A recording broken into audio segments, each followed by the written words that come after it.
திமுக ஆட்சியில எவ்வளவு குற்றச்சாட்டுகளை முன்வைக்கிற நீங்க திமுக ஆட்சி நடத்தக்கூடிய முதலமைச்சருடைய செயல்பாடு எப்படி பாக்குறீங்க? அதான் சொல்றேன். நான் உங்களுக்கு தெரியும், நீங்க பேரவையை கவர் பண்ணக்கூடிய பத்திரிகையாளர் வந்து இந்த கேள்வி என்கிட்ட கேட்க மாட்டீங்க. நல்லதாக இருந்தா பாராட்டுவேன், வரவேற்பேன்.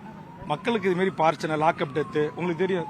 இங்க நம்முடைய மயிலாப்பூர் காவல் நிலையத்தில் ஒரு தொழிலாளி காவல் முதல் கவனஈர்ப்பு என்னுடைய கவனஈர்ப்பு தான்.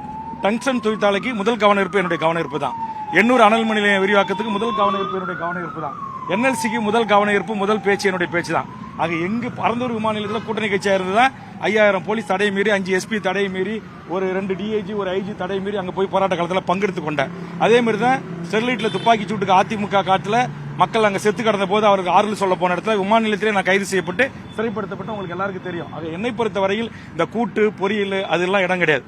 என் மக்கள் பாதிக்கப்பட்டால், துன்பப்பட்டால், துயரப்பட்டால் அது குறித்து நான் கேள்வி எழுப்பி அதற்குரிய விடை, அதற்குரிய நீதி கிடைக்கின்ற வரையில் போராடுவேன். இது எனக்கு இயல்பா உரித்தானது என்பது உங்கள் அனைவருக்கும் தெரியும். தேர்தல் நேரங்களில் கூட்டணி கட்சி கட்சியில இருக்கு முடிச்சலாம் தலைவா.